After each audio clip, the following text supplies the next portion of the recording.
buenos días. Un saludo especial en nombre de la doctora Gloria Estela López Jaramillo, presidente del Consejo Superior de la Judicatura, de los demás magistrados que integran la corporación. Igualmente, un saludo en nombre de la doctora Marilucero Novoa Moreno, directora de la Escuela Judicial Rodrigo Lara Bonilla. Sean todos bienvenidos a esta conferencia virtual denominada Antropología Jurídica en el Contexto Intercultural, que hace parte del ciclo de capacitación en jurisdicción especial indígena, diversidad étnica y pluralismo. El reconocimiento y garantía de los derechos y de la diversidad étnica y cultural del país requiere que la práctica judicial sea integral y como tal se apoye en la interacción con otras ciencias sociales como lo es la antropología, disciplina que enfoca su atención en el estudio y análisis de los fenómenos humanos a partir de entornos concretos de variada índole, como son las prácticas sociales, culturales, lingüísticas, religiosas, jurídicas y los procesos de organización y cambio cultural de los grupos humanos. La conferencia del día de hoy tiene como propósito reflexionar acerca de la implicación de la antropología jurídica en contextos de interculturalidad, con el fin de fortalecer la comprensión de la diversidad de culturas, cosmovisiones y formas de justicia presentes en el territorio nacional. Hoy contamos con la participación del doctor Gabriel David Liévano Gutiérrez, antropólogo social y candidato a magíster en antropología social de la Universidad Nacional. Es docente de antropología aplicada y actualmente se desempeña como profesional del Instituto Nacional de Medicina Legal y Ciencias Forenses, en donde es el enlace con la Jurisdicción Especial Indígena. Tan pronto termine su exposición, nuestro conferencista invitado dará respuesta a las preguntas que se formulen a través del chat de participación. Las inquietudes técnicas que resulten sobre conexión, registro y evaluación de esta actividad serán atendidas con muchísimo gusto por servidores de la Escuela Judicial. Doctor Gabriel David Liévano Gutiérrez, es un gusto tenerlo de nuevo con nosotros. Bienvenido, tiene el uso de la palabra. Muy buenos días a todas, a todos. En primer lugar, quisiera agradecer a la doctora Marilucero Novoa, directora de la Escuela Judicial Rodrigo Lara Bonilla. Un saludo extensivo a la doctora Gloria Estela López Jaramillo, presidenta del Consejo Superior de la Judicatura, y a todos los servidores y servidoras y público en general que se conecta hoy para escuchar esta conferencia, que tratará sobre una reflexión amplia sobre la antropología aplicada, la antropología jurídica, en el contexto de interculturalidad y plurietnicidad en nuestro país. A continuación, les compartiré la presentación que tengo preparada para el día de hoy. Nuestro título de hoy, la antropología jurídica en contextos interculturales. Esta unión particular entre lo jurídico y la antropología es posible por la diversidad cultural y cómo ésta se expresa en los sistemas jurídicos en nuestro país y en todos los países en los que se confluyen diferentes versiones o la diversidad étnica y cultural de los países. Empecemos por una división sobre qué es esto que llamamos la antropología jurídica. A nivel de trasfondo, de historia de la antropología jurídica como subdisciplina, podríamos decir que inicia en el siglo XVIII-XIX la reflexión sobre lo jurídico y la diversidad que se expresa en la normatividad, en las normas sociales al interior de las comunidades. Sin embargo, no me detendré en la historia de la antropología jurídica, sino que buscaré a partir del trabajo de dos autores, una autora colombiana, Esther Sánchez Botero, y un autor mexicano, Esteban Crotz, a tratar de delimitar cuál es uno de los aspectos de la antropología jurídica, es decir, la antropología jurídica como una búsqueda disciplinar de lo antropológico por dilucidar las condiciones, las dinámicas y los elementos culturales que influyen en la construcción del derecho y en la construcción de lo jurídico al interior de las comunidades. Entonces, empecemos por la antropología jurídica desde la reflexión disciplinar. ¿Qué es esto que llamaríamos antropología jurídica y cuáles han sido entonces sus devenires y sus elementos de aplicabilidad en nuestro país y en los países en los cuales ha sido necesaria este tipo de reflexión y de aplicación? Empecemos por la docente, antropóloga y perito antropológica Esther Sánchez Botero, colombiana.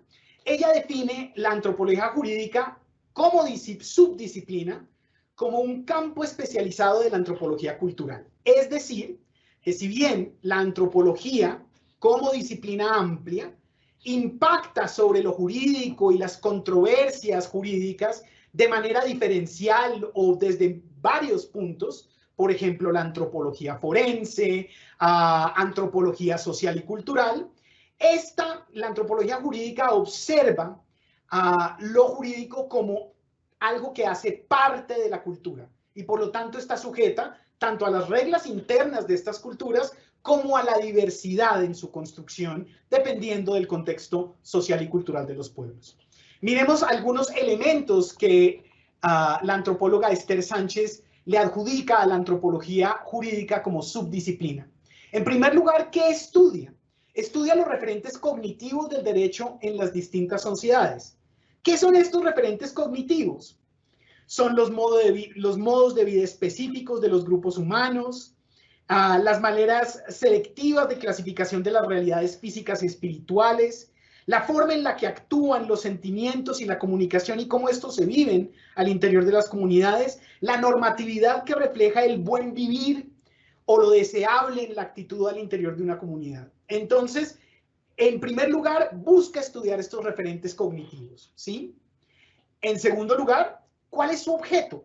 Su objeto es indagar sobre el orden jurídico en una sociedad, pero concretamente como variable de la cultura. Es decir, estudia la cultura, pero el fenómeno que estudia al interior de esta cultura es el orden jurídico, es decir, el sistema normativo, el concepto de derecho, las prohibiciones, las dinámicas y las estructuras jerárquicas que deciden qué es justicia y cómo se aplica, las diferencias entre normas y leyes, las leyes de origen, etcétera, etcétera.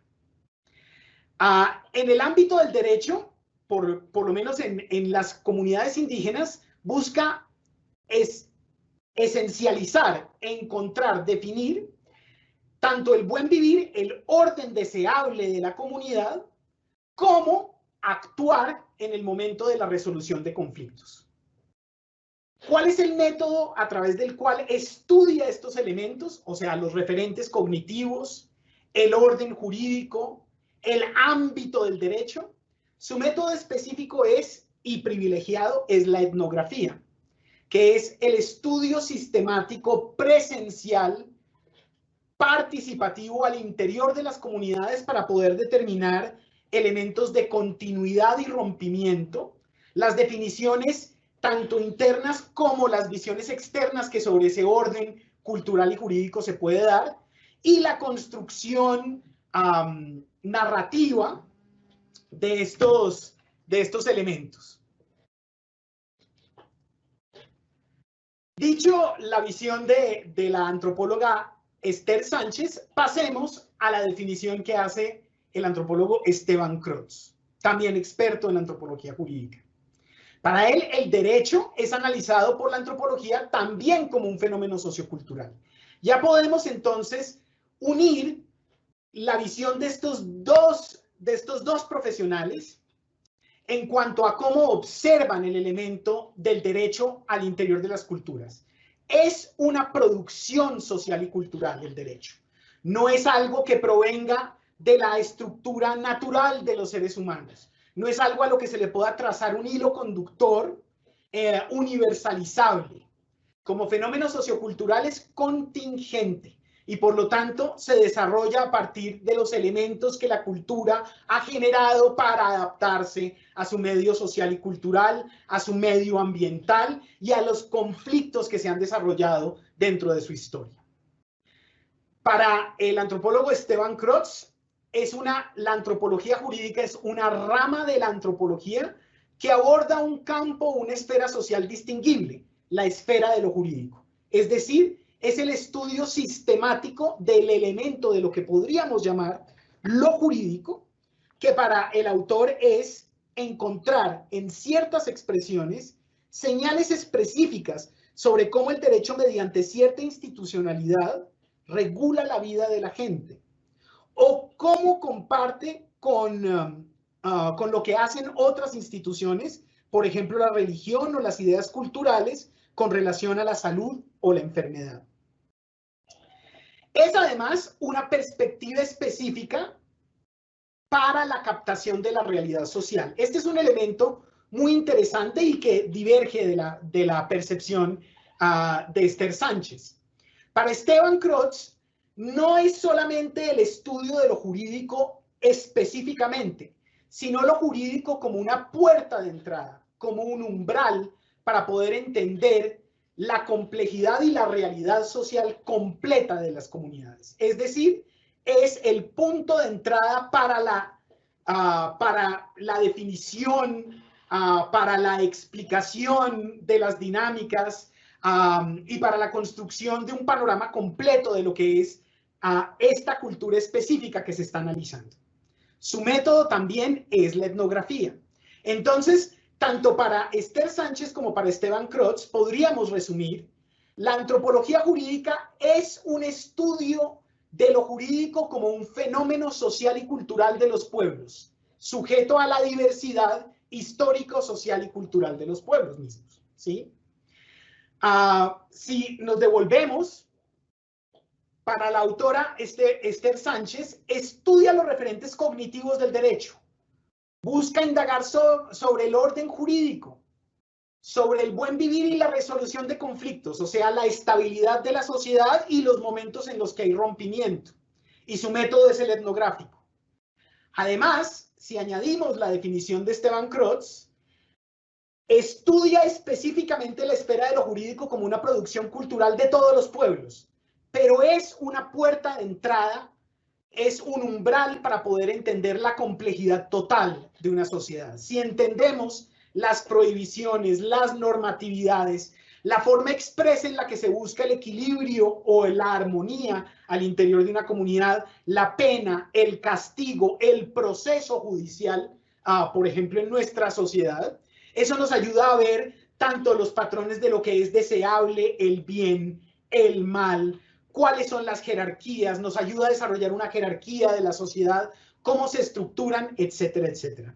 Y en ambos casos, el método específico es la etnografía. Esto va a ser importante en la segunda parte de nuestra reflexión, debido a que el método específico de la etnografía es una metodología amplia que requiere de tiempo, la movilización de recursos, el estar ahí a modo experimental del antropólogo o de la antropóloga para poder dar cuenta de los fenómenos sociales y culturales que se quieren describir. Pero, como veremos en nuestra segunda parte, la antropología jurídica no se constriñe solamente por este elemento. Miremos, según estas dos reflexiones, cuál sería el ámbito de aplicación de este conocimiento disciplinar. No basta solamente describir, analizar y comparar los sistemas jurídicos y los sistemas culturales. Debemos buscar un ámbito de aplicación de este conocimiento. Para la antropología jurídica vista de manera, digamos, tradicional, como una reflexión disciplinar o una subdisciplina, podríamos ver que uno de los elementos centrales en los cuales encuentra aplicabilidad este tipo de conocimiento, el disciplinar, es a través del peritaje antropológico, ¿sí? Aquí daré algunos resúmenes de por qué es importante la antropología jurídica como algo que se enlaza y fortalece el conocimiento del perito o las preguntas que pueda llegar a hacer la autoridad judicial para poder resolver una controversia en contextos interculturales. El conocimiento del perito no puede ser una simple abstracción del dato técnico, ¿sí? Por lo que la pericia trata de una zona de unión entre la técnica y la realidad, comprendida esta como el medio cósmico en el que se encuentra la persona u objeto. él o la perito no solo se debe limitar a las precisiones y aclaraciones técnicas o científicas, debe avanzar vinculándolas con la realidad social en la que dicha operación se debe cumplir. En este sentido, la autora Esther Sánchez es muy clara, ha hecho un desarrollo amplio de lo que es el peritaje antropológico, por lo menos en nuestro país. Y estas primeras dos puntos nos dejan claro el por qué es útil la aplicación del conocimiento antropológico en la controversia jurídica. Es decir, cuando se hace una pregunta, cuando se solicita el apoyo de un perito para resolver una controversia, no es suficiente contestar el elemento técnico, hay que incrustarlo en la realidad. Y esta realidad, como nos explicaron los dos autores que mencioné anteriormente, es una realidad social y cultural que permea todos los aspectos, no solamente el elemento puntual de la controversia. Es ahí donde el peritaje antropológico, ¿sí?, es útil y es una herramienta valiosa para resolver las controversias y para el fortalecimiento de la justicia en contextos interculturales. Miremos, pues. El peritaje antropológico dentro del contexto de procuración de justicia es un medio de prueba por medio del cual el perito aporta elementos cuantitativos y cualitativos sobre una cultura determinada. Estos elementos cuantitativos se pueden expresar a través desde la etnografía, como el contacto constante y la reiteración, por ejemplo, de patrones, normas o dinámicas. Y cualitativos es la interpretación específica de estas dinámicas, elementos, reiteraciones y continuos y discontinuos de la estructura jurídica y social y qué significan en el contexto de la controversia. El uso del peritaje antropológico permite a quien juzga determinar si la diferencia cultural es una condición de esclarecimiento en el proceso de análisis y resolución del conflicto. O sea, el peritaje antropológico permite expresar, permite analizar si la problemática, la controversia que se está expresando es resultado de la diversidad cultural y de esas condiciones que se enmarcan ahí. Entonces tenemos dos elementos centrales de la aplicabilidad de la antropología jurídica como reflexión disciplinar en el apoyo a la justicia, que es el peritaje antropológico.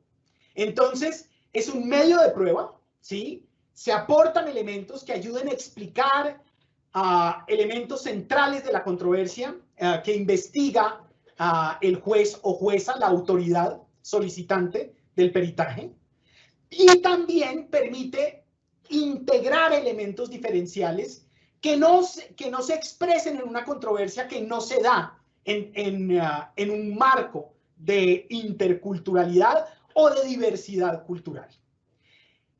Aquí terminamos entonces con la primera parte de la reflexión, o sea, la antropología jurídica como una reflexión disciplinar de la antropología, una subespecialidad, una subdisciplina de la antropología que busca aproximarse a lo jurídico, analizarlo y en su ámbito de aplicación construye una herramienta fundamental de gran importancia que es el peritaje antropológico y del cual los dos autores citados, la autora y el autor citados, han dado claras expresiones de su utilidad en diferentes controversias.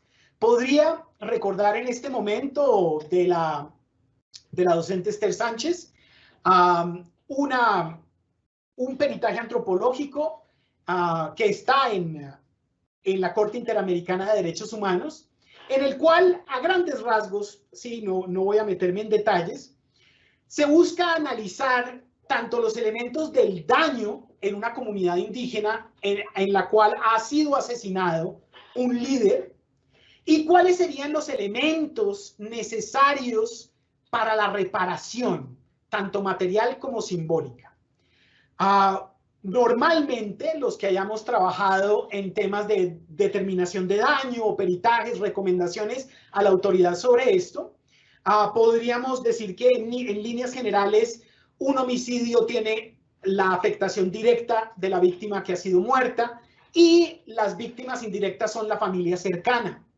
Desde ahí se empieza a plantear el elemento de la reparación, la pena, etc.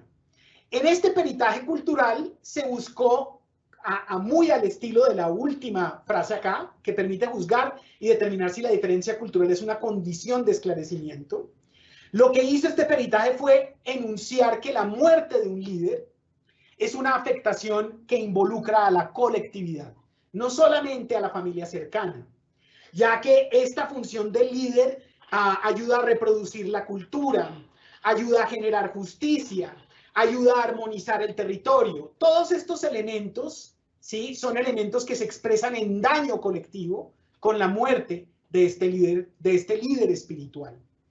Asimismo, hace recomendaciones sobre la posible reparación. Se habían hecho algunas propuestas, en este caso específico, de construir un busto, una estatua, una efigie que pudiera recordar al líder asesinado. El peritaje antropológico hace una recomendación clara, y es que este tipo de símbolos podrían recordar constantemente el acto de violencia y más bien, en vez de reparar, desencadenar en un ciclo de venganzas. Entonces, podemos ver cómo el peritaje antropológico, como cualquier peritaje, inicia por una necesidad de la justicia, de interpretar la controversia, y en este sentido el peritaje busca dilucidar elementos de la diversidad cultural que puedan tener impacto directo sobre la controversia que se investiga. Ahora pasemos a la segunda parte de la reflexión, la antropología jurídica como disciplina aplicada. Y este es el campo en el que me desarrollo como profesional en el Instituto Nacional de Medicina Legal y Ciencias Forenses. Si bien hasta este momento hemos visto el desarrollo de la antropología jurídica, por lo menos en su definición y en el corto ejemplo que he dado, como una reflexión disciplinar, es decir, la antropología utiliza sus métodos, la antropología utiliza su forma de preguntar y sus metodologías de análisis para dirigirse a un elemento central de la construcción cultural, que es lo jurídico, el orden jurídico. Pero esta definición de antropología jurídica, o por lo menos de la antropología asociada al campo de lo jurídico, al campo de la justicia, se queda corta. En nuestro contexto nacional y el de la mayoría de los pueblos de Latinoamérica, donde hay presencia de pueblos indígenas, vemos que no es solamente la interpretación y el análisis de los sistemas jurídicos lo que se le presenta al antropólogo o al sector justicia como problema. El problema es mucho más amplio. Es cómo asegurar el derecho a la justicia propia, a una jurisdicción propia, a estos sistemas jurídicos que son únicos e irrepetibles dependiendo de la diversidad cultural, cómo darles cabida en un orden, en el orden estatal, cómo permitir la coordinación y el empalme entre estos diferentes sistemas de justicia, cómo garantizar la justicia propia como un derecho positivo de los pueblos indígenas. Entonces, nos trascendemos la definición de antropología jurídica y pasamos a la disciplina de la antropología aplicada como una expresión de la antropología jurídica. Miremos cómo. Primero, aproximémonos a una definición de esto de la antropología aplicada. Dijimos claramente la antropología jurídica, qué es lo que estudia, cuál es su ámbito de aplicación y cuáles son los productos prácticos que puede generar. La antropología aplicada como un elemento amplio, podemos ver que es un complejo de métodos, instrumentos relacionados, basados en la investigación, que producen cambios o estabilidad en sistemas culturales específicos a través de la provisión de datos, el inicio de acciones directas y o la formación de políticas. Este autor, John Van Dilligen, nos describe la antropología aplicada como la utilización de los métodos, las reflexiones de la disciplina antropológica para impactar sobre los sistemas culturales, generar y gestionar conocimiento específico, pero ante todo para la formación de política pública. En este sentido, política pública que sea garante de los derechos positivos de los pueblos indígenas.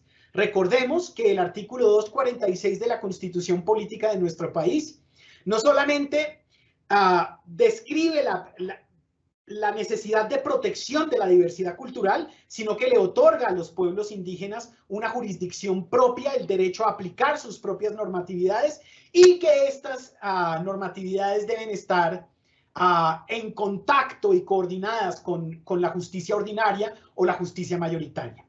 Para John Bennett, la antropología aplicada sería el estudio de las sociedades modernas, realizado por antropólogos.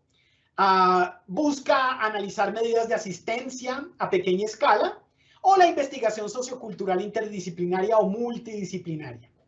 Es decir, no es solamente la reflexión disciplinar del problema jurídico, sino cómo llevar este problema de lo jurídico, tanto la jurisdicción como la incompatibilidad entre sistemas jurídicos en una controversia, y cómo poderlos organizar para que, de manera que en la vida real, en la realidad jurídica, en la realidad cultural y en la realidad jurídica y cultural de nuestro país, se pueda expresar el derecho de los pueblos indígenas. Bueno, Sarah Pink es un campo que integra la práctica profesional disciplinar con el trabajo con otras disciplinas. Entonces, la antropología aplicada o la antropología jurídica como una forma de la antropología aplicada no se desarrolla solamente como un trabajo de antropólogas o antropólogos. Es un trabajo que se inserta dentro de una institución, dentro de un sector específico, para ayudar a asistir en el desarrollo de políticas públicas, ¿sí? Y por último, María Claudia Duque Páramo nos dice que algunas propuestas entienden la antropología aplicada como una forma de crítica e intervención cultural que integra el reconocimiento de la diversidad con la crítica a poderes hegemónicos. Eso daría un último elemento, que es tal vez el de activo de transformación social de las ciencias humanas, y en este sentido la antropología aplicada o la antropología jurídica como una expresión de la antropología aplicada busca no solamente analizar y garantizar el derecho, sino en la medida en la que hay controversias, choques entre estos sistemas, busca la crítica y la intervención para la transformación de estos patrones y de estas dinámicas. Su método no es la etnografía, ya que no es un análisis amplio, sino que busca resolver problemas específicos. Su método es el diálogo o la mediación intercultural. Entonces tenemos dos aspectos: el disciplinar de la antropología jurídica, el estudio específico y disciplinar de lo jurídico para poder dilucidar la diversidad, este problema de la diversidad en los sistemas jurídicos, y como ámbito de la antropología aplicada busca garantizar los derechos específicos de estos pueblos y estas comunidades que tienen sistemas propios, busca intervenir en la realidad social, no solamente para garantizar este derecho, sino para transformar patrones que puedan ser lesivos. Ahí hablaremos, digamos, de algunos. Podríamos ver las controversias que se pueden generar, por ejemplo, con prácticas tradicionales nocivas, como la ablación genital femenina, por ejemplo, ¿sí? Y recordar que su método es el diálogo intercultural. ¿Cuál es entonces el desarrollo en temas de la antropología aplicada que tiene este aspecto de lo jurídico en el sector justicia? Bueno, algunos lo hemos escuchado varias veces, los que trabajamos en instituciones o en organizaciones no gubernamentales. Se ejemplifica en lo que llamaríamos el enfoque diferencial. ¿Qué es este? Bueno, lo diremos a grandes rasgos y rápidamente. El enfoque diferencial es un desarrollo progresivo del principio de igualdad y no discriminación. Como pueden ver, ya no es solamente la reflexión de lo jurídico en sí mismo, el aspecto disciplinar, sino cómo se da en el ámbito del pluralismo o de la diversidad cultural del Estado, de un Estado como Colombia. Por un lado, debe ser un método de análisis al estilo, digamos, de la antropología disciplinar, pero debe siempre ser una guía para la acción, como expresaron los autores que mencioné anteriormente. Entonces, por un lado, hace una lectura de la realidad, problemática de la realidad, es decir, en un contexto intercultural donde habitan diferentes sistemas jurídicos, vamos a encontrar no solamente controversias de la conflictividad humana, sino controversias que se dan entre estos sistemas porque cada uno tiene valores diversos, tipificaciones diferentes, y busca ejercer control social de manera diferenciada. Entonces, por un lado, busca hacer una lectura de esta realidad y de estas controversias, y no lo hace en un vacío, ¿sí? No es solamente una reflexión disciplinar, sino que busca generar elementos específicos para poder transformar esta realidad. La primera pregunta que podríamos hacernos en términos de la diversidad cultural en nuestro país ¿es intercultural? ¿Cuál es el objetivo entonces de la antropología jurídica como disciplina aplicada? ¿Queremos desarrollar una visión de lo multicultural o de lo intercultural? En ese sentido, profesionalmente soy parcial a la explicación intercultural. Miremos estos dos elementos en qué se diferencian. La problemática en términos de multiculturalismo, es decir, enmarcar la diversidad cultural como la presencia de muchas culturas o sistemas simbólicos en un solo espacio. Las acciones afirmativas para disminuir la brecha y así, según sus proponentes, alcanzar la equidad entre culturas. Entonces, si lo que está analizando ya la antropología aplicada no es el sistema jurídico en sí mismo, sino cómo puede sobrevivir o cuáles son las dinámicas que se dan en un espacio como el territorio nacional, en un país pluriétnico y multicultural, cómo se dan estas controversias y cómo podríamos fortalecerlas, o sea, permitir el derecho, ¿sí? Asegurar el derecho a la jurisdicción propia. Si observamos el mundo de la diversidad cultural desde el principio del multiculturalismo, lo que tendremos es diferentes sistemas simbólicos, cada uno atomizado, compitiendo por un espacio y sometido a diferentes jerarquías de valor. Para decirlo de una manera más clara, tendríamos la jurisdicción ordinaria, hegemónica, la mayoritaria, y digamos en un multiculturalismo jurídico, las pequeñas jurisdicciones como la jurisdicción especial indígena o la cris romaní, por ejemplo, si estuviéramos hablando en términos del pueblo rom o gitano. En ese sentido, la forma en la que se busca garantizar el derecho al pluralismo jurídico sería a través de acciones afirmativas, es decir, generar elementos de discriminación positiva, fortalecer a través de programas prioritarios o políticas públicas que busquen proteger o conservar el sistema propio. Como les dije al principio de esta diapositiva, soy más parcial al elemento de la interculturalidad debido a que el multiculturalismo, en opinión de este antropólogo, parece abrogarse el elemento de lo universal, la universalidad al sistema hegemónico. Y me explico. En una controversia entre dos sistemas culturales, por ejemplo, un peritazgo por violencia sexual, habrían dentro de la jurisdicción propia de los pueblos indígenas elementos espirituales que vienen a determinar el hecho delictivo y cuáles son los remedios para él, o sea, la pena, el equilibrio, la curación, etc. Pero constantemente cuando nos enfrentamos a un elemento, a un contexto que se dice multicultural, vemos que esos elementos de la jurisdicción que no hace parte de la mayoritaria son vistos como anecdóticos, son vistos como dentro de la escala jerárquica como inferiores y se les somete a la justicia o a la dinámica mayoritaria.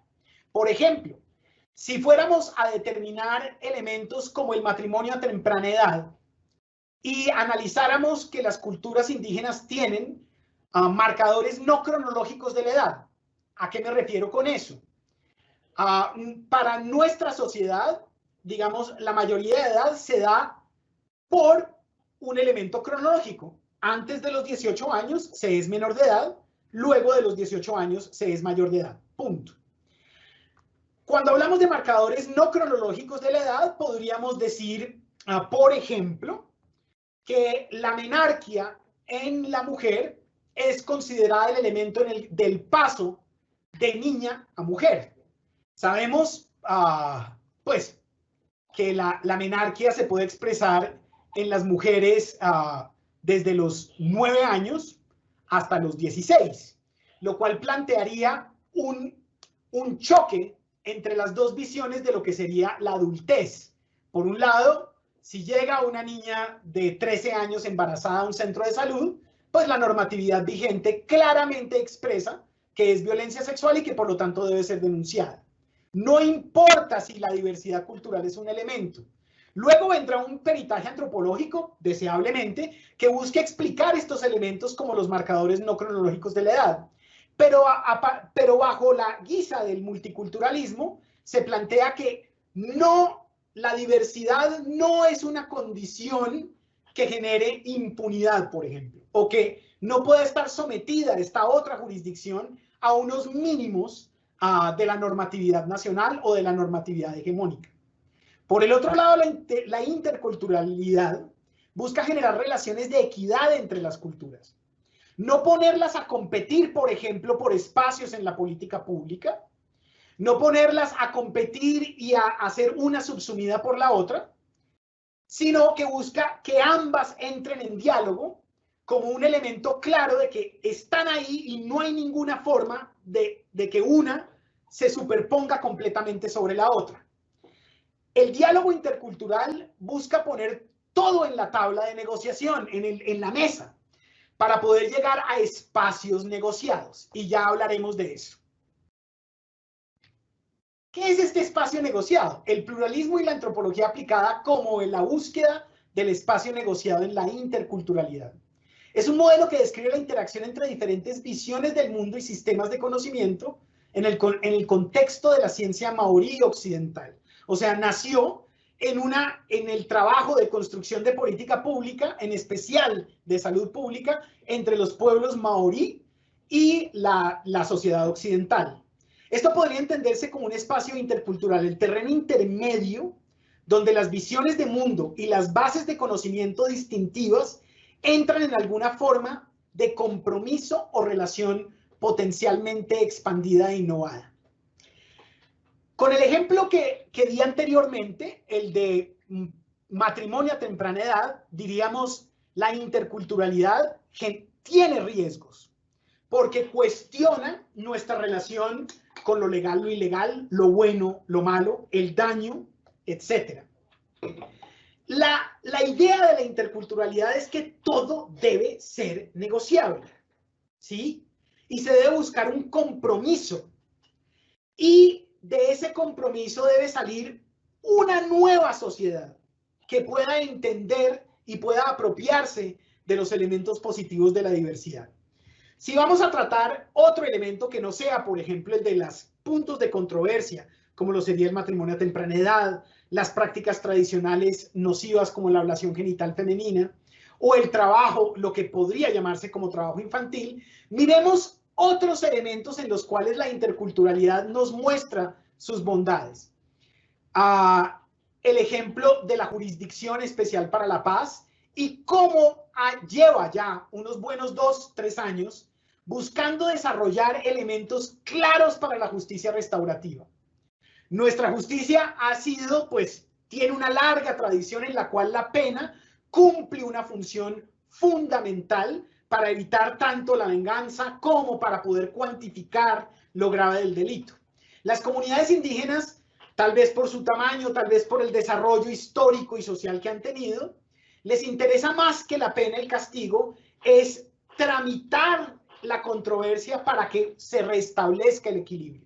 Digamos que a las comunidades indígenas, a la mayoría de las comunidades indígenas de nuestro país, la justicia restaurativa les llega de manera natural en sus procesos y procedimientos.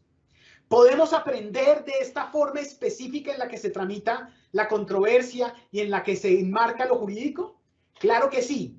¿Puede hacerse desde una visión del multiculturalismo? Este antropólogo sería crítico a esa posibilidad, ya que el multiculturalismo tiende a generar las barreras de lo inconmensurable, esencializa las culturas. Unas son de una forma, otras son de otras. El diálogo intercultural, el espacio negociado, nos permite apropiarnos, cediendo y apropiando a nuevos aspectos de lo que podría ser lo jurídico, a nuevos aspectos de lo que podría ser la pena y a nuevas formas de concebir la justicia, el buen vivir y el equilibrio entre los individuos y entre los grupos en una sociedad. Miremos entonces cuáles serían, porque ya no estaríamos hablando como en el elemento disciplinar de explicar, traducir o tramitar un elemento de la diversidad cultural para que se pueda entender en una controversia. Por ejemplo, con el peritaje antropológico, cuando se pregunta, bueno, ¿por qué este hombre mayor se casó con una niña? ¿Sí? Ya no sería ese elemento central, sino que estamos buscando cómo garantizar el pluralismo jurídico, ¿sí? Cómo garantizar estos elementos de la diversidad cultural en el contexto nacional, que pues, como lo dice nuestra Constitución, en un país pluriétnico y multicultural. Bueno, los criterios mínimos que hemos desarrollado, por ejemplo, en el Instituto Nacional de Medicina Legal y Ciencias Forenses, a partir de esa reflexión de la antropología aplicada como una expresión de lo jurídico, son estos 4. El acceso, cómo se pueden identificar rutas, flexibilizar procedimientos, determinar la necesidad de mediación lingüística y conocimiento de causa por parte de las autoridades propias. Es decir, las instituciones estamos llamadas en el diálogo intercultural a garantizar el acceso tanto a los servicios que provee el Estado, ¿sí? Pero no solamente como venga y le ofrecemos, sino un acceso que tenga en cuenta esta diversidad, que la pueda incorporar y que pueda en ese sentido fortalecer a estas comunidades diversas. En segundo lugar, no es suficiente el acceso. También debemos meditar sobre lo que significa la atención, ¿sí? Esto incluye la consulta a poblaciones étnicas sobre el significado de impactos de violencias, por ejemplo. Para su valoración, establecer procedimientos que tengan en cuenta las sensibilidades culturales y cómo éstas pueden manifestarse durante la valoración forense. Estoy dando acá un ejemplo directo, pues, del trabajo que hacemos en el Instituto Nacional de Medicina Legal. El auxilio a la justicia. Este sería, digamos, el elemento de rescate de esa primera reflexión de los dos autores, de la reflexión disciplinar. El peritaje antropológico haría parte de este elemento, que es trabajo interdisciplinario para adaptar los procedimientos de manera que den cuenta de los impactos diferenciales con la inclusión de contextos en los informes periciales. Es decir, el auxilio a la justicia sí es esta forma ya tradicional que se explicó al principio de esta presentación, de ayudar en la controversia a explicar los elementos y dinámicas de la diversidad cultural que pueden impactar en su desarrollo y en su resolución. Y por último, el apoyo y fortalecimiento a esta jurisdicción propia. Ya no es solamente la reflexión sobre cómo funciona, cuáles son sus dinámicas, actores, jerarquías, etcétera, sino cómo ayudar a preservarla, fortalecerla y que sea una de las variables en nuestro país pluriétnico y multicultural. Estos serían entonces los criterios mínimos desde la antropología aplicada expresada en lo jurídico para poder garantizar ya no un análisis de los sistemas jurídicos plurales, sino cómo garantizar que estos puedan efectivamente existir en un país como Colombia. Miremos algunos retos interculturales para la antropología jurídica como disciplina aplicada. Ya no surgen solamente elementos de explicar, traducir, interpretar la diversidad en una controversia jurídica, sino, como he explicado, la administración, por ejemplo, la administración de justicia propia por fuera de los territorios ancestrales. Si bien se dice que la jurisdicción propia necesita un elemento territorial, un elemento subjetivo, un elemento institucional, ¿qué sucede con los pueblos indígenas desplazados que buscan aplicar su ley propia, su justicia propia, en contextos por fuera del territorio, donde no se expresan estos elementos que para nuestra institucionalidad deberían determinar si existe o no una justicia propia? ¿Cómo podemos abordarlos? En la ciudad de Bogotá, durante la época de pandemia, tuvimos al lado del Instituto Nacional de Medicina Legal, que queda en el centro de la ciudad, un campamento del pueblo Emberá, que estuvo ahí durante 3 meses seguidos, viviendo, construyendo cambuches, casas improvisadas.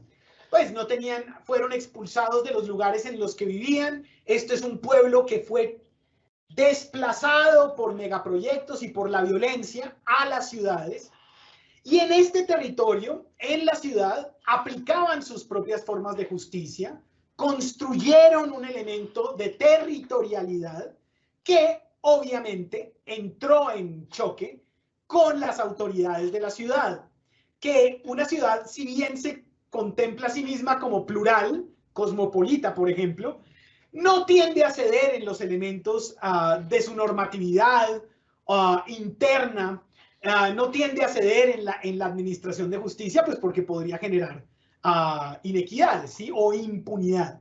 Pero esta es una pregunta que nos debemos hacer constantemente, antropólogas y antropólogos que queramos ayudar a garantizar el derecho a la justicia propia, porque la realidad es que los pueblos indígenas cada vez más van a entrar en contacto, van a estar en contexto urbano y se debe buscar una forma de proteger y garantizar, así sea con la transformación de algunos elementos de estas justicias propias en un territorio de ciudad o en un territorio urbano. Por otro lado, una de las problemáticas centrales, ya no de interpretar, sino la coordinación interjurisdiccional. ¿Cómo podemos incorporar el conocimiento jurídico específico de la jurisdicción especial indígena y cómo podemos trabajar con él? ¿Cómo podemos gestionar información forense, ¿sí?, que sea de utilidad de esta justicia propia para que se fortalezca? ¿Cómo entran en juego el sistema nacional, las justicias transicionales y la jurisdicción especial indígena? Son preguntas que trascienden el elemento de aplicación, el ámbito de aplicación original de la antropología jurídica, porque es un qué, claro, un análisis, pero también es un cómo, y el cómo es más un trabajo de diálogo, es un trabajo de transformación de los sistemas, no solamente su descripción y explicación. Contextos diferenciales y auxilio a la justicia. El peritaje antropológico se activa para una controversia específica en la que se quiere saber algo sobre la persona indígena, su creer, su cosmovisión, sus usos y costumbres y cómo estos impactan en la controversia. El contexto diferencial y el auxilio a la justicia va un poco más allá que eso. Busca coger controversias como, por ejemplo, demandas por el derecho al medio ambiente sano o el derecho a la salud y explicarle a la justicia ordinaria, a la justicia mayoritaria, qué significan estos elementos, por ejemplo, de territorio, salud, enfermedad, en el contexto de la demanda que están haciendo los pueblos indígenas, ¿sí? Esto para que cuando se dicte sentencia o se llegue a la resolución del caso, se incorporen estos elementos de manera que no se dé una resolución que no sea eficaz. Recordando el peritaje antropológico en la Corte Interamericana de Derechos Humanos, cuando se hablaba de este líder espiritual, si no se hubiera integrado una contextualización diferencial de lo que significaba el impacto del asesinato de esta persona, se habrían llegado a recomendaciones sobre la reparación que habrían terminado siendo lesivas para la comunidad. Entonces, ¿cómo construir estos contextos? ¿Cómo gestionar la información de manera adecuada para que en un peritaje que no sea antropológico pueda incluirse la variable de diversidad cultural cuando sea pertinente? Financiación y capacidad de la jurisdicción especial indígena. En nuestro país, el mínimo, el 4.4% de la población se autorreconoce como indígena. En el 30% del territorio nacional, la jurisdicción especial indígena es la única que se aplica. Se aplica de manera gratuita. Tiene pertinencia cultural. Está cercana a las personas. Tiene rutas propias. Pero es una justicia desfinanciada. No está articulada de manera adecuada. ¿Qué significa esto para la capacidad de esta justicia y para su supervivencia? Son elementos que, si bien uno diría, bueno, eso es antropología jurídica, claro que sí, porque estamos ya analizando no solamente el sistema, sino cómo este sistema, cuáles son sus dinámicas y cómo puede sobrevivir en un contexto pluriétnico y multicultural, en el marco de unos derechos positivos reconocidos a los pueblos indígenas. Y Por último, hablaríamos de la política pública versus políticas institucionales. El artículo 246 de la Constitución de Colombia nos advierte que la justicia indígena existe, que es un derecho de los pueblos indígenas, y en la última frase dice, el Congreso de la República generará una ley de coordinación para que esta justicia efectivamente pues, se pueda desarrollar. Prácticamente 30 años de suscrita la Carta Política de Colombia, esta ley de coordinación no se ha dado. ¿Eso a qué ha llevado? A que sea a través de jurisprudencia y de sentencias de la Corte Constitucional, de la Corte Suprema de Justicia, que sea a partir de estas sentencias que se busca suplir estos elementos que hacen falta de la ley de coordinación.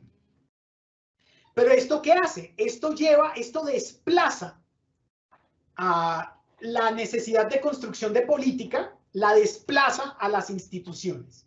Entonces, es una reflexión importante que hemos identificado de cómo la política pública se está construyendo a través de las instituciones que no tienen un panorama amplio, ¿sí?, integral, sino que cada una se mueve dentro de sus propios sistemas, y cómo podemos entonces garantizar un derecho en el marco de este fraccionamiento institucional, pues que es propio de nuestra sociedad mayoritaria.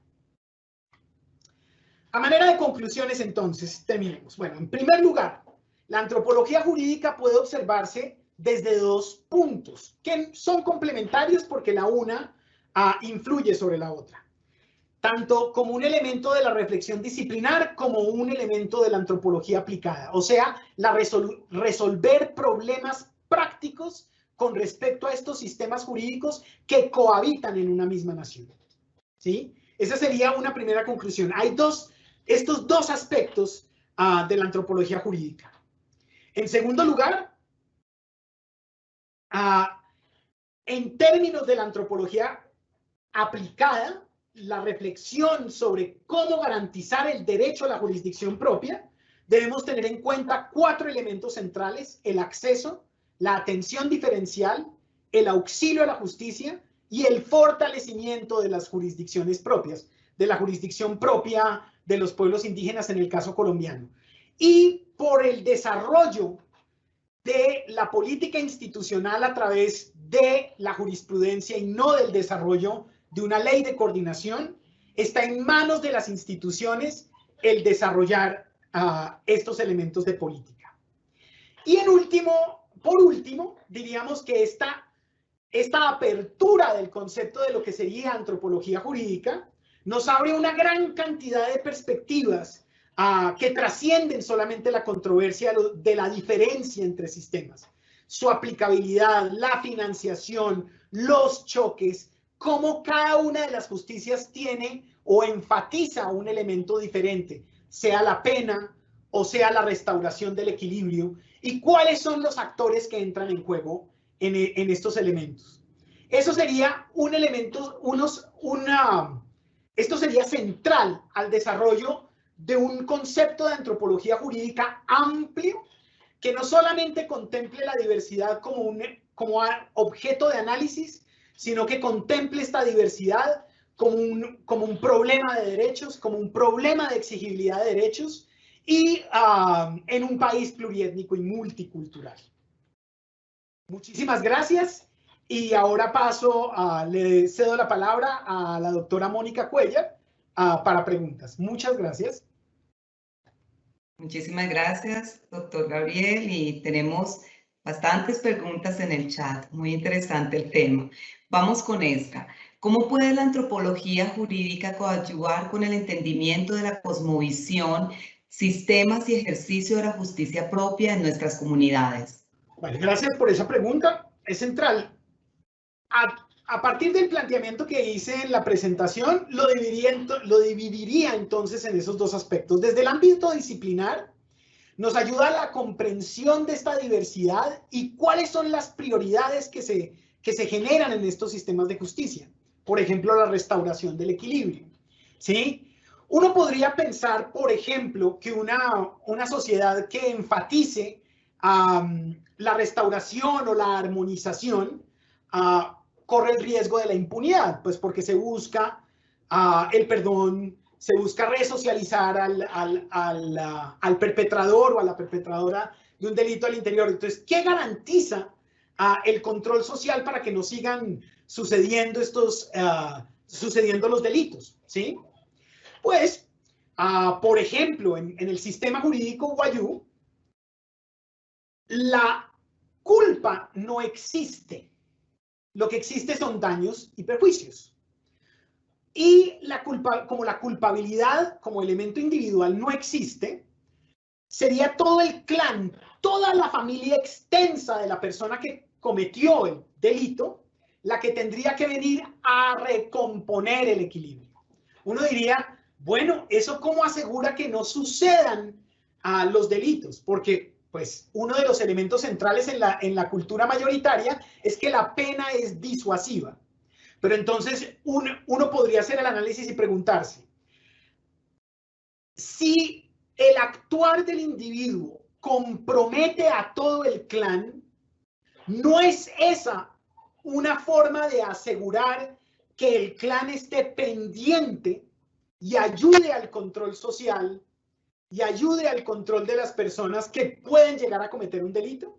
Entonces, digamos que el análisis disciplinar de los sistemas de justicia nos pueden ayudar a entender cuáles son las dinámicas, las prioridades y cómo funcionan estos sistemas. No como una forma de protegerlos como si fueran de museo, sino para que podamos entender y proteger estos elementos propios como parte del derecho. En términos de la antropología aplicada, pues de la antropología jurídica como antropología aplicada, es en términos de los 4 elementos: acceso, atención, apoyo y fortalecimiento, cómo podríamos ya no solamente entender la cultura jurídica guayú, sino cómo se puede expresar de manera clara cuando tenemos una controversia, digamos, de violencia, en la cual llega, digamos, Fiscalía General de la Nación, estoy dando pues un ejemplo, esto, ¿sí?, inventado, y solicita llevarse a la cárcel a una persona que cometió el delito de violencia sexual. Y contesta la autoridad guayú, la cárcel es impunidad. Y si usted se lo lleva, va a generar un baño de sangre al interior de la comunidad. Entonces, la antropología aplicada buscaría métodos, formas de diálogo intercultural para que se flexibilicen ambas posiciones, ¿sí?, y se pueda llegar a una resolución, no que deje contento a todo el mundo, pero que una nueva resolución que sea intercultural. Siguiente pregunta, doctor. ¿Qué utilidad y aportes tiene la aplicación de la antropología en la práctica judicial? Otra pregunta importantísima. Ayuda a entender, a dilucidar elementos como, bueno, originalmente el peritaje antropológico surgía por controversias de inimputabilidad, si la diversidad cultural podía configurar la culpa, ¿sí? Eso ya ha sido desechado por las altas cortes. Pero, digamos, volviendo al caso de la Corte Interamericana de Derechos Humanos, la aplicación del conocimiento antropológico dentro de la controversia ayuda a afinar tanto el impacto que sufrió la víctima o víctimas, como ayuda a fortalecer y ayuda a delimitar y ayuda a definir de manera adecuada cuáles serían las medidas de reparación y cuáles serían las medidas de verdad y justicia que son necesarias. Digamos que eso es fundamental. Si lo analizamos a partir, por ejemplo, de del decreto ley 4633, que es el de enfoque diferencial en la ley de víctimas para el conflicto, para poner fin al conflicto armado en Colombia, o por lo menos el que tenía que ver con las Fuerzas Armadas Revolucionarias de Colombia.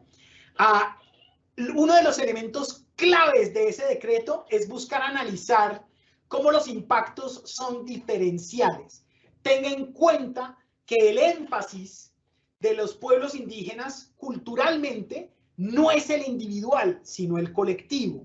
Y eso es importantísimo al momento de tomar una decisión en sentencia, porque el sujeto colectivo es el que debe de ser reparado, o por lo menos se debe abordar en ese sentido. Entonces, la aplicación del conocimiento antropológico ayuda a dilucidar esos elementos, tanto del impacto como de la posible reparación.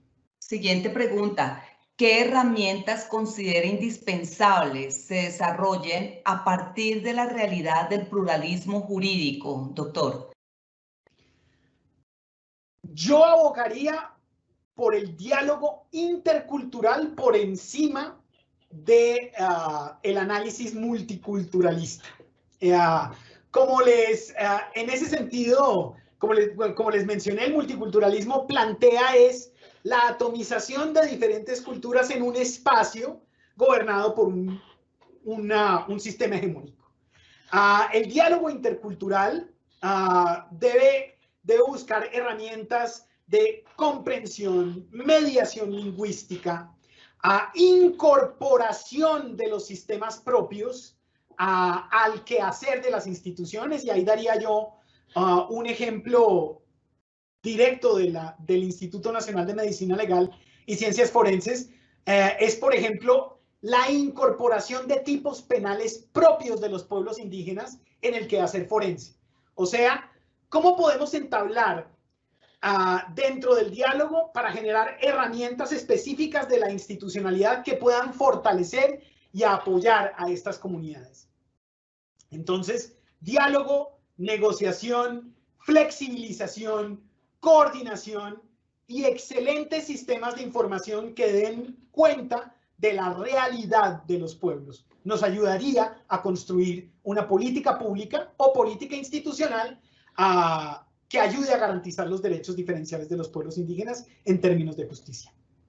Doctor, tenemos aquí otra pregunta. En caso de un conflicto entre un occidental y un indígena, ¿quién debe ser el perito? ¿Un palabrero guayú se puede considerar como un perito antropológico? Bueno, la realidad institucional es un poquitico más compleja. Digamos que tenemos una controversia, ¿vale? Con el pueblo guayú. Lo primero sería, ¿cuál de las justicias asume la controversia? Y entonces ahí tendríamos quién tendría papel de perito y quién no. Daría un ejemplo también del Instituto de Medicina Legal, en el cual se han incorporado, cuando la controversia está en jurisdicción ordinaria, se busca a través del contexto diferencial incorporar los elementos diferenciales, por ejemplo, que puede aportar el palabrero, ¿sí? En trabajo que hemos hecho, por ejemplo, en la valoración del delito sexual que involucra a menores de edad, niñas indígenas, uno de los elementos que se ha buscado, una de las acciones que se ha llevado a cabo es ir a territorio, hablar con la autoridad indígena, preguntarle sobre elementos diferenciales que se deben tener en cuenta, preguntas específicas que se deben hacer durante la valoración, es decir, coordinar e incluir, ¿sí o no? Pero, ¿qué sucede si la controversia la tiene la jurisdicción especial indígena? Ahí también le ha tocado a los y a las peritos del Instituto de Balística, Medicina Forense, ir hasta la jurisdicción indígena y ser peritos allá. Nosotros claramente no seríamos peritos, que es una forma de decir experto o experta, al interior de la comunidad indígena. Es decir, si la controversia que se está buscando resolver tiene que ver con el ordenamiento jurídico propio, el perito sería una persona que tenga ese conocimiento y la legitimidad específica al interior de esa comunidad. Pero si es la justicia propia la que quiere introducir elementos, digamos, de la cultura mayoritaria como lo son las ciencias forenses, ahí el perito sería, pues, el tradicional, pero no en la forma en la que se haría en el sistema jurídico tradicional. Buscamos, recordemos, atención diferencial y auxilio y fortalecimiento a la justicia. ¿Sirve de algo un informe pericial de 400 páginas con terminología científica que se le entregue a a un líder o a una autoridad indígena? No. Debemos adaptar el producto pericial para que sea comprensible, para que involucre los elementos importantes que quiere saber esta autoridad para poder dictar su sentencia o para poder dictar su remedio, ¿sí? Entonces, claro, básicamente a nivel general, un perito puede ser cualquier experta o experto en un tema. Si la justicia ordinaria requiere del conocimiento de un palabrero para poder determinar elementos específicos de las dinámicas culturales al interior del pueblo wayú, pues ese sería el perito. Pero si lo que necesita es la jurisdicción propia, determinar elementos como un examen sexológico o una prueba de paternidad, pues los peritos serían los de los tradicionales, digamos, los del instituto.